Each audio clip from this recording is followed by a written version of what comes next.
अब लिखो unit number 4 जिसका नाम है बाबू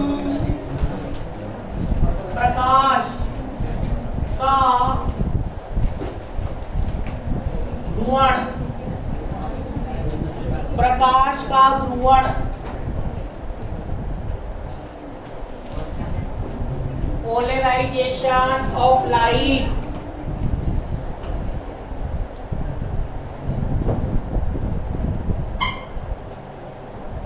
प्रकाश का ध्रुवण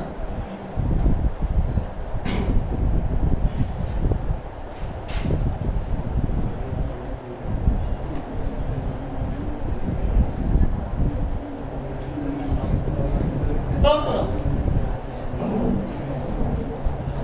ध्रुवण क्या होता है? ये भी बेटा प्रकाश की घटना है, जैसे व्यतिकरण प्रकाश की घटना है, विवर्तन भी क्या है? प्रकाश की घटना है। ध्रुवण भी क्या है? प्रकाश की घटना है। अब ध्रुवण क्या होता है? ध्रुवण होता है अध्रुवित प्रकाश।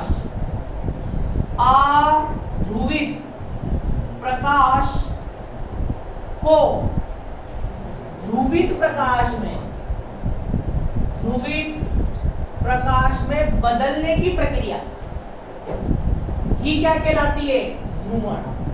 मतलब अध्रुवित प्रकाश को किसमें बदल दो आप? ध्रुवित प्रकाश में। जिस प्रक्रिया से बदलते हो उसको अपन क्या बोलते हैं? ध्रुवण बोलते हैं। अब पहले आपको समझना पड़ेगा कि मैं अध्रुवित प्रकाश किसको बोल रहा हूँ, ध्रुवित प्रकाश किसको बोल रहा हूँ, ठीक है? फिर ध्रुवण की क्या पढ़ेंगे, विधियां स्टार्ट होगी। तो अध्रुवित प्रकाश के लिए आपको पहले समझना पड़ेगा प्रकाश क्या है। क्या है प्रकाश?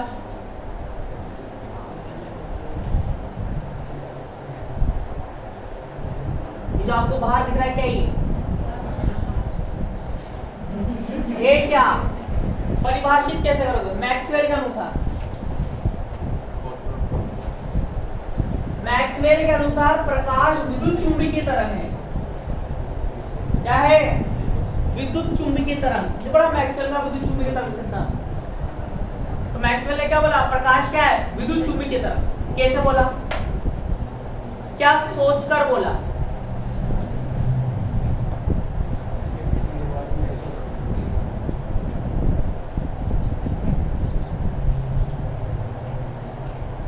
ये सब 12वीं क्लास की बात है। तो सुनो, मैक्सवेल ने क्या सोचा? मैक्सवेल ने ये सोचा कि स्थिर आवेश कौन सा क्षेत्र उत्पन्न करता है? विद्युत क्षेत्र। गतिमान आवेश चुंबकीय क्षेत्र। उन्होंने कहा स्थिर आवेश विद्युत क्षेत्र उत्पन्न कर रहा है, गतिमान आवेश चुंबकीय क्षेत्र उत्पन्न करना है। क्यों ना मैं आवेश को त्वरित कर दूं? क्या कर दूं? त्वरित। तो जब आवेश स्थिर है, स्थिर आवेश को क्या उत्पन्न कर रहा है बेटा? विद्युत क्षेत्र।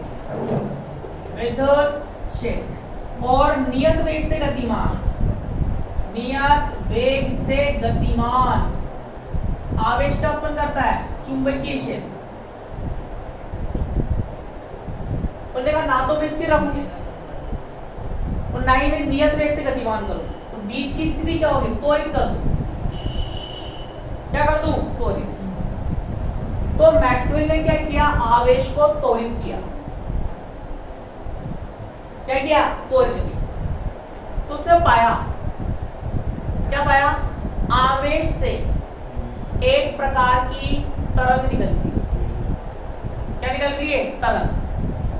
अब त्वरित उसने क्या पाया कि त्वरित आवेश से एक प्रकार की क्या निकल रही है? तरंग, जिसमें विद्युत क्षेत्र के कंपन भी हैं और चुंबकीय क्षेत्र के कंपन भी हैं। उस तरंग का क्या नाम दिया उसने? विद्युत चुंबकीय तरंग। क्या नाम दिया? विद्युत चुंबकीय तरंग। और जब उसने इस विद्युत चुंबकीय तरंग का वेग निकाला तो उसके होश उड़ गए। इस विद्युत चुंबकीय तरंग का वेग का सूत्र होता है v बराबर 1/√μ0 ε0। बताओ म्यू नोट और एप्सिलॉन नोट का मान रख के सोल्व करो इसको। म्यू नोट का मान बताओ।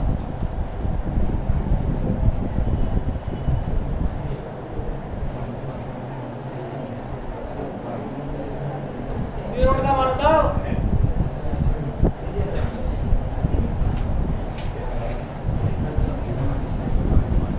क्या होता है? b बराबर 1/√, म्यू नोट का मान 4 पाई इंटू 10 की घात माइनस के साथ। एप्सिलॉन नोट का मान 1/4 पाई 9 इंटू 10 की घात 9। भाई k का मान क्या होता है? 1/4 पाई एप्सिलॉन नोट, ये तो याद ही होगा। k का मान क्या होता है? 9 इंटू 10 की घात 9। एप्सिलॉन नोट का मान क्या आएगा? 1/4 पाई 9 इंटू 10 की घात। और एप्सिलॉन नोट का मान तो ये होता ही है। अब बताओ 4 पाई से 4 पाई कैंसिल। v बराबर 1/√, कितना हो गया? ऊपर जाएगा तो माइनस का 9, माइनस 9 माइनस 7, माइनस के 16, माइनस के 16/9। इसको लिख लो, लिख देंगे √9 अपॉन 10 की घात माइनस के 8।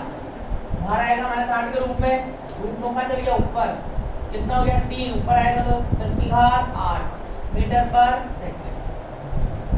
ये देखते ही उसके क्या उड़ गए? होश उड़ गए। किसके? थोड़ा थोड़े थी किसके? मैक्सवेल के। मैक्सवेल का ही क्या गया? मैं तो विद्युत चुंबकीय तरंग का वेग निकाल रहा था। इसका डेरिवेशन भी होता है, आपके सिलेबस में भी है। अपन जब मैकेनिक्स की यूनिट नंबर 5 पढ़ेंगे वहां पर मैं विद्युत चुंबकीय तरंग का वेग भी निकाल के दिखाऊंगा, ये पूरा बकायदा इज्जत के साथ, ठीक है? पूछता भी एग्जाम में। तो जब उसने विद्युत चुंबकीय तरंग का वेग निकाला, उसको जब सोल्व किया, उसका दिमाग खराब हुआ। उसने कहा ये क्या हुआ? मैं तो विद्युत चुंबकीय तरंग का वेग निकाल रहा था, तो प्रकाश के वेग के बराबर है क्या? किसके बराबर है क्या? प्रकाश के वेग के बराबर। तो उसने इसको देखकर बोला, हो ना हो ये जो बाहर प्रकाश दिख रहा है ये विद्युत चुंबकीय तरंग क्या है? विद्युत चुंबकीय तरंग। तो उसने जब से सिद्धांत दे दिया तो प्रकाश क्या है? विद्युत चुंबकीय तरंग। तो लिखो, लिखो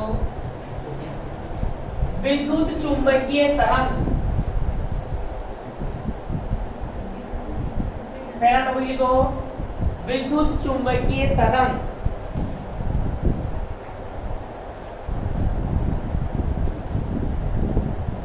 इसमें लिखो मैक्सवेल के अनुसार, मैक्सवेल के अनुसार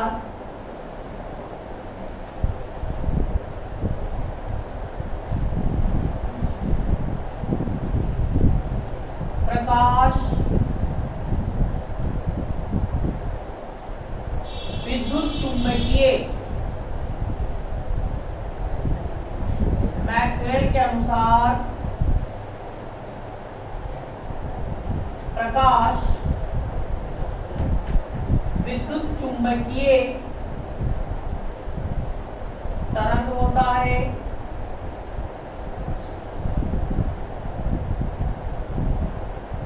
जिसमें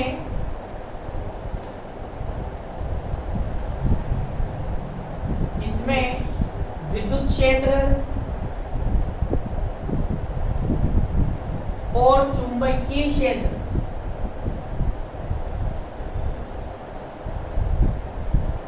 विद्युत क्षेत्र और चुंबकीय क्षेत्र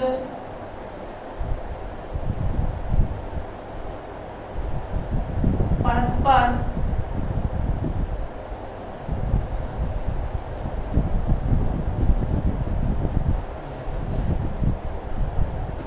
और तरंग संचरण की परस्पर और तरंग संचरण की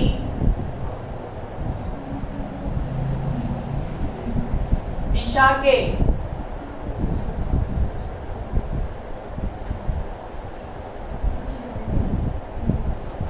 परस्पर और तरंग संचरण की दिशा के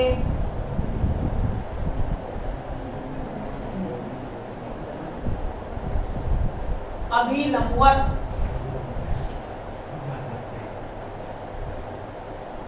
कंपन करते हैं।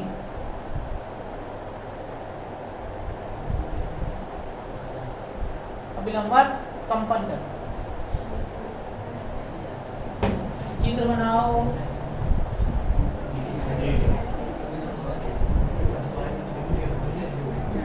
ई ई ई ई ई मतलब विद्युत क्षेत्र।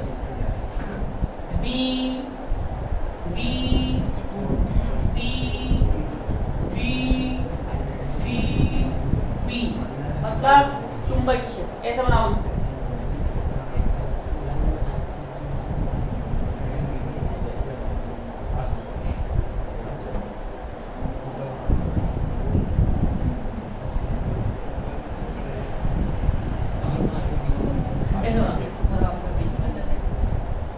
फिर इनमें डंडा बनाते हैं।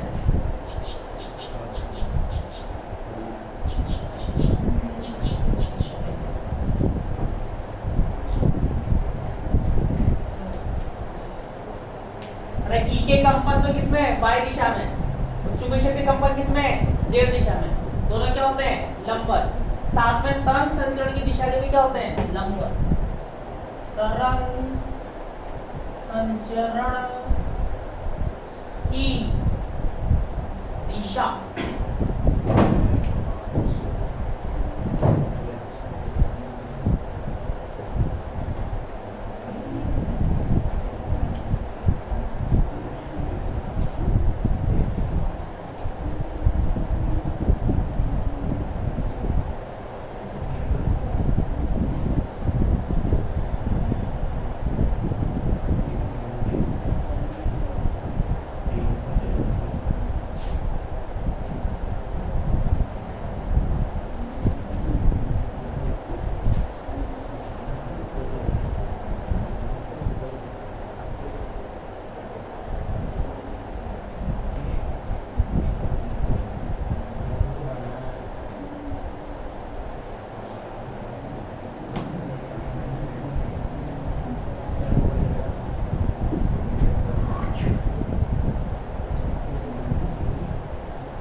पढ़ियो।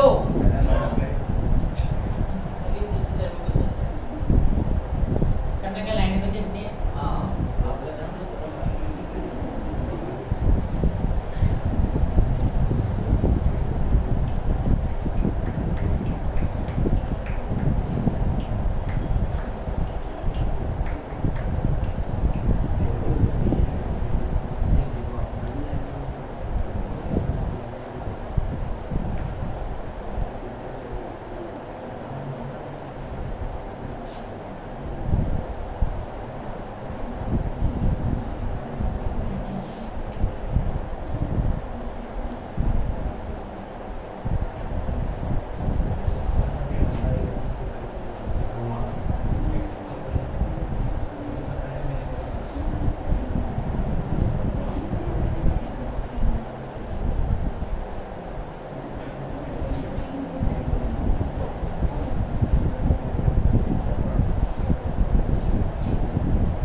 बन गया।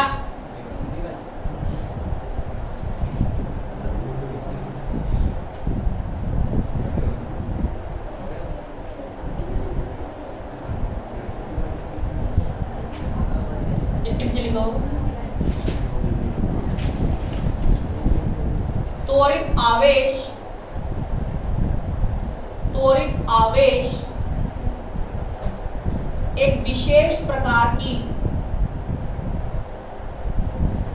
त्वरित आवेश एक विशेष प्रकार की तरंग उत्सर्जित करता है। त्वरित आवेश एक विशेष प्रकार की तरंग उत्सर्जित करता है जिसमें विद्युत क्षेत्र और चुंबकीय क्षेत्र, विद्युत क्षेत्र और चुंबकीय क्षेत्र परस्पर लंबवत कंपन करते हैं।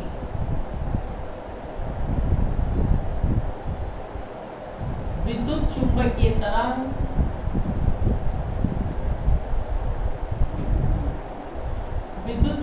तरंग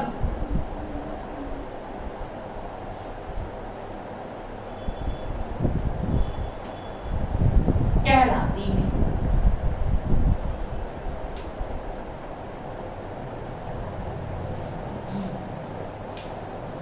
तो मैं इसमें एक छोटा सा क्वेश्चन बना सकता है कि प्रकाश सदिश किसे कहते हैं।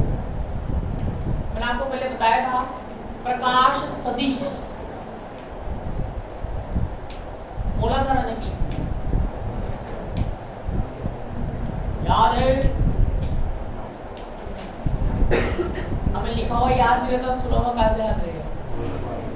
तो मैंने आपको बताया था कि विद्युत चुंबकीय तरंग में ई और बी लंबवत कंपन कर रहे हैं। तो बी के जो कंपन है, बी के कंपन का आयाम इतना कम होता है, इसका चुंबकीय क्षेत्र का, बी के कंपनों का आयाम इतना कम होता है कि हमारी आंख की रेटिना पर कोई प्रभाव नहीं डालते हैं। तो जितने भी प्रकाशीय घटनाएं अपन को दिखती हैं, जितने भी प्रकाशीय प्रभाव दिखते हैं, सब किसकी वजह से दिखते हैं? विद्युत क्षेत्र के कंपन के कारण। अतः विद्युत क्षेत्र को यहाँ पर क्या बोलते हैं? प्रकाश सदिश। विद्युत चुंबकीय तरंग में, अगले चिंता, विद्युत चुंबकीय तरंग में चुंबकीय क्षेत्र के कंपनों का, चुंबकीय क्षेत्र के कंपनों का आयाम इतना कम होता है, चुंबकीय क्षेत्र के कंपनों का आयाम इतना कम होता है कि यह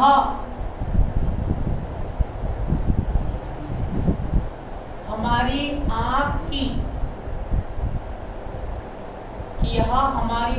की रेटिना पर कोई प्रभाव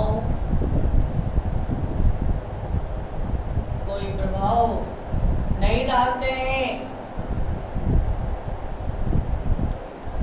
कोई प्रभाव नहीं डालते हैं। जैसे होता अपने कान के सुनने की क्षमता क्या होती है?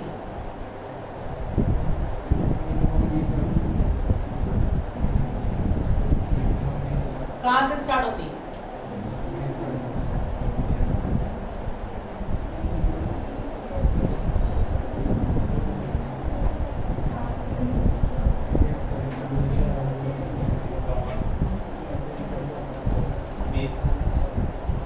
क्या हर्ट्ज या 20 किलो हर्ट्ज?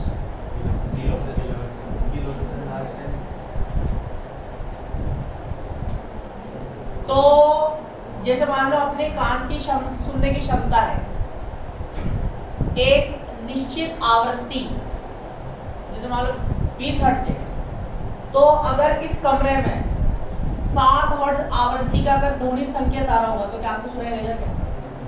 क्या आपकी कान पर कोई प्रभाव डालेगा क्या? ऐसे ही वो टीवी में एक प्रोग्राम दिखा रहे थे, तो उसमें क्या रहता है, बच्चों को बिठा देते हैं। एक प्रोग्राम होता है कि भाई ये बच्चा है जो आपके सारे सवालों को क्या देगा, आंसर देगा, कुछ भी पूछे इससे। तो होता क्या है, एक होल रहता है वहां पर, ठीक है, तो बच्चों को बिठा देते हैं और वहां पर बहुत सारे ऐसे ऑडियंस आती है और वो बैठ जाती है, वो अलग अलग क्वेश्चन करती है बच्चे से। वो बच्चा सारे क्वेश्चन क्या क्या रहता है, आंसर दो, कोई भी A to Z क्वेश्चन क्या रहता है, आंसर। तो उसके पीछे वो साइंस लगाते हैं, क्या लगाते हैं, वो जो बच्चा बैठा हुआ है, बच्चे की सुनने की क्षमता होती है 7 हर्ट्ज, वो जो वयस्क होते हैं उनकी होती है 20 हर्ट्ज। तो जिस रूम में बच्चा बैठा हुआ था उसके पास में एक रूम और होता है, तो जो भी क्वेश्चन सामने वाला पूछता है तो इसके पीछे जो कंप्यूटर ऑपरेटर बैठा हुआ रहता है, पूरी टीम होती है उनकी, कंप्यूटर ऑपरेटर बैठा हुआ रहता है, तो वो क्या करता है, उस सामने से जो सवाल पूछा गया है उस सवाल का आंसर भेजता है, पर वो जो ध्वनि तरंग आती है उसकी आवृत्ति क्या रहती है? कम रहती है। क्या रहती है? कम। तो वहां पर जो बैठे हुए वयस्क लोग बैठे थे उनको तो सुनाई देता नहीं, वो जो बच्चा बैठा हुआ रहता है उसको वो ध्वनि सुनाई दे जाती है, वो सारा आंसर क्या होता है? बताता जाता है। तो ये साइंस का ऐसा बनाते हैं। तो अगर तुम भी 15 हर्ट्ज तक सुन सकते हो तो कमरे में 15 हर्ट्ज के सारे आंसर बताते जाओ, स्पीकर लगा दो वहां पर, तो जो टीचर होगा वो तो वॉइस करेगा, उसको सुनाई देगा नहीं, तो तुम सुनते रहो, लिखते रहो, पढ़ करके लिखो। क्या लिखा? क्या लिखा? आज की डेटा में कोई प्रभाव नहीं डालता है। अतः संपूर्ण प्रकाशीय प्रभाव, अतः संपूर्ण प्रकाशीय प्रभाव विद्युत क्षेत्र के कंपन के कारण, विद्युत क्षेत्र के कंपन के कारण प्रेक्षित होते हैं। अतः विद्युत क्षेत्र को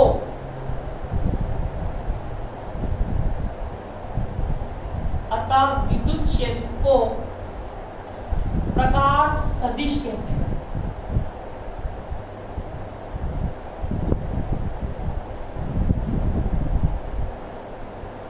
अब लिखो अध्रुवित प्रकाश, अध्रुवित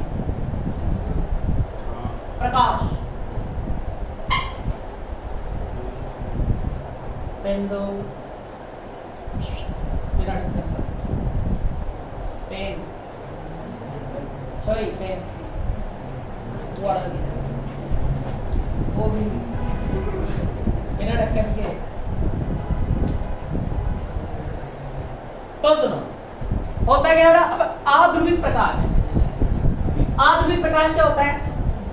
तरंग जा रही है ऐसे, तो विद्युत चुंबकीय तरंग में E Y में कंपन कर रहा है और B Z में कंपन कर रहा है। E और B परस्पर तो होते ही, साथ में तरंग संचरण की दिशा, मतलब जिस दिशा में तरंग जा रही है उसके भी क्या रहते हैं? लंब। ठीक है, तो इससे तो कोई मतलब नहीं कि अपन को B से सारा प्रकाश कौन दिखाता है? अपन को E की बात करते हैं। तो अध्रुवित प्रकाश क्या होता है? ऐसा प्रकाश जिसमें, जैसे मान लो ये तरंग संचरण की दिशा, क्या है? तरंग संचरण की दिशा। तो ऐसा प्रकाश जिसमें विद्युत क्षेत्र सदिश के कंपन, ये सब विद्युत क्षेत्र है, ये क्या है? E। विद्युत क्षेत्र सदिश के कंपन तरंग संचरण की दिशा के अभिलंबवत हर संभव दिशाओं में होते हैं। कौन सी दिशा में? हर संभव दिशा, मतलब ऐसे ये तरंग संचरण की दिशा है, एक कंपन ऐसे होता है,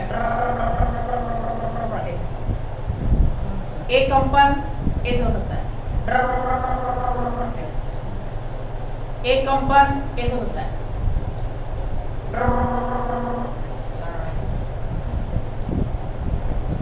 एक कंपन ऐसे हो सकता है।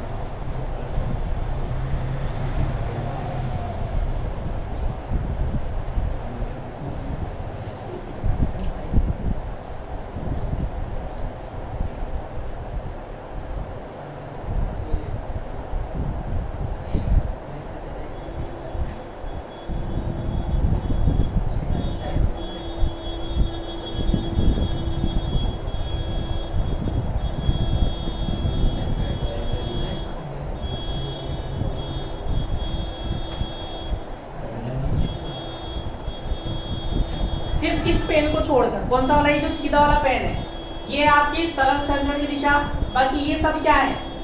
विद्युत क्षेत्र के कंपन। और भी लग सकते हैं। तो इस प्रकाश को क्या बोलते हैं बेटा?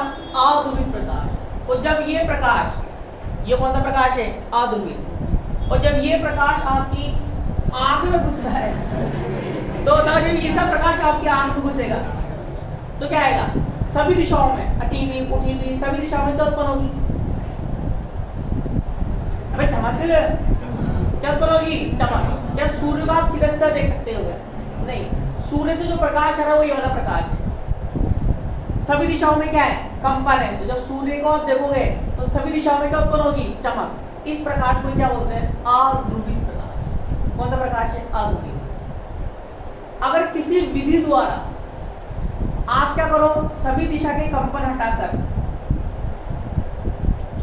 एक निश्चित कंपन रखते हो, तो आपने ये अध्रुवित प्रकाश को किसे बदल दिया? ध्रुवित प्रकाश। तो अध्रुवित प्रकाश को ध्रुवित प्रकाश में बदलने की प्रक्रिया क्या कहलाती है? ध्रुवण। जिसको अपन शाम को लिखेंगे 4 से 5।